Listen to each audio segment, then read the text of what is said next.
Coming to the hepatobiliary system, we have the liver. So liver, as we know, it is the largest gland. This gland secretes a bile juice. So if there is any pathology of the liver, they are going to do a biopsy of the liver.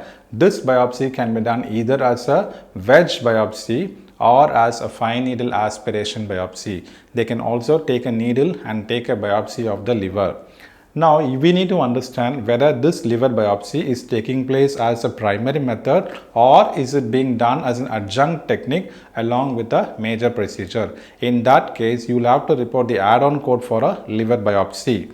There is a problem in the liver. The physician resorts to removal of a lobe of the liver. So that is called as a lobectomy. We know that the liver is made up of two lobes, right and left. So we can report the code for a lobectomy.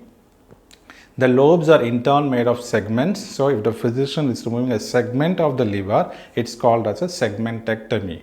Here again, we need to understand if there is going to be any presence of tumor in the liver, hepatic parenchyma, and if the physician is going to resort to do a radiofrequency ablation, then we have very separate codes for radiofrequency ablation and for cryotherapy procedures for the tumors of the liver.